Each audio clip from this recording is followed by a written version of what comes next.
Hello and welcome to Human Anatomy Prep. I'm Ty Gardner and I'll be your instructor. Here's our mind map. It's detailed, so it's an example of a mind map you can make to study for exams. Let's break it down a little. The nervous system consists of two major anatomical divisions, the CNS and the PNS. The central nervous system, CNS, consists of the brain and spinal cord. It's found within the axial skeleton. The peripheral nervous system, PNS, carries motor signals from the CNS to the body, for example, muscles, and carries sensory signals from the body, for example, pain receptors in the skin, to the CNS. Before discussing the CNS and PNS, we'll look at the cells, neurons, and neuroglia found in the nervous system. Neurons come in three basic types, but occur in many shapes. Let's begin by figuring out what a neuron is. Neurons transmit signals. This model is an interneuron, but it is similar in shape to a motor neuron. Sensory neurons are a bit different. Neurons have three basic parts: a cell body, dendrites, and an axon. In simple terms, the dendrites receive information, and the axon carries it to its destination. Nerves are bundles of axons.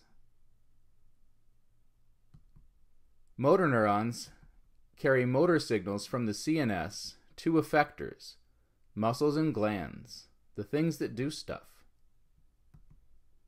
We refer to this as the efferent equals away from division of the PNS because of the direction of the impulses. Sensory neurons carry sensory signals from receptors to the CNS.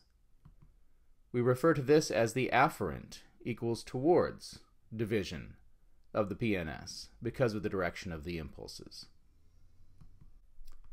We also use afferent and efferent in the urinary system to describe blood flow to and from a blood filter. Interneurons exist entirely in the CNS, brain or spinal cord, and connect to other neurons. Neuroglia come in many types. We'll discuss three: ependymal cells, oligodendrocytes, and Schwann cells. Ependymal cells are involved with the formation of CSF, cerebrospinal fluid, in the hollow spaces of our brain. Both oligodendrocytes and Schwann cells provide the myelin sheath for our myelinated axons. Oligodendrocytes myelinate axons in the CNS. Schwann cells myelinate axons in the PNS. In both cases, myelination speeds up nerve transmission by allowing the impulse to jump from node to node. You'll discuss nerve transmission in physiology. Okay, now let's define the CNS and PNS. The central nervous system, CNS, has two main parts, the brain and the spinal cord. We'll address each in its own chapter. For now, we'll just worry about their locations and what they're made of. The brain is located in the cranial cavity or cranium. The spinal cord is located in the vertebral canal.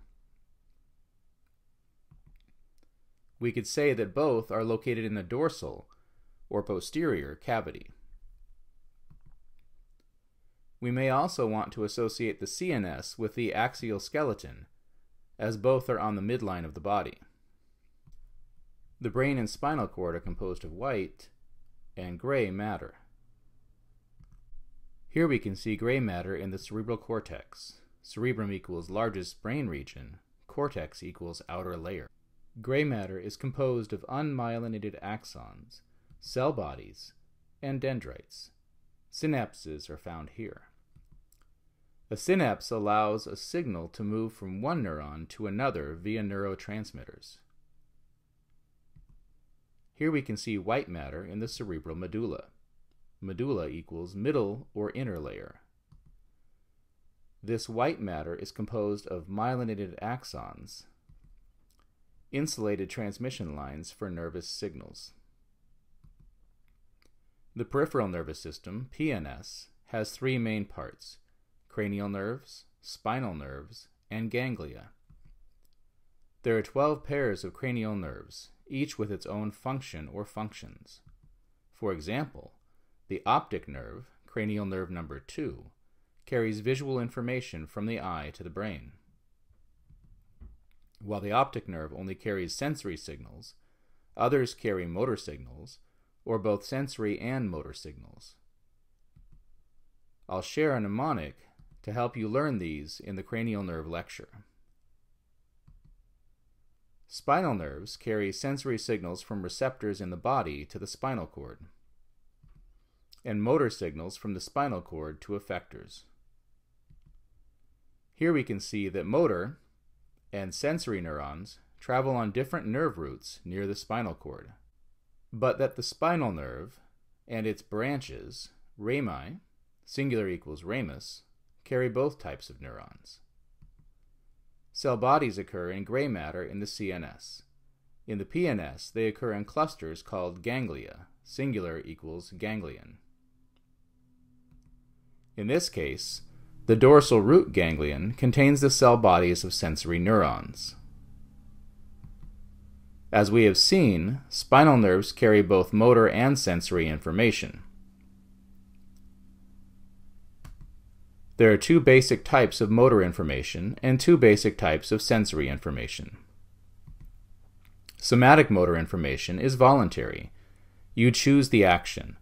Skeletal muscles are the target effectors.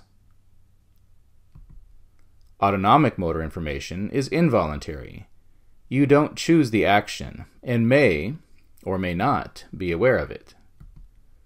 For example, you can increase your heart rate. You don't choose to do so, but you may sense the change. Autonomic signals use smooth muscle, cardiac muscle, or glands as effectors. We'll have a chapter explaining more about the ANS, or autonomic nervous system. Sensory information returns to the CNS, so it doesn't target particular kinds of effectors. Still, we can divide sensory information into two basic types, just as we did motor information. We again use the term somatic, this time for sensory information we are conscious of. This includes somatosensation, like touch and pain, as well as special senses such as hearing and vision. We don't use autonomic for sensory information, but instead use the term visceral, from organs. The ANS is purely motor, but visceral senses often produce an autonomic response. Here we see how the ANS responds to baroreceptors, pressure sensors, by altering heart contraction. I hope this has been helpful. Your next stop is the video on the spinal cord.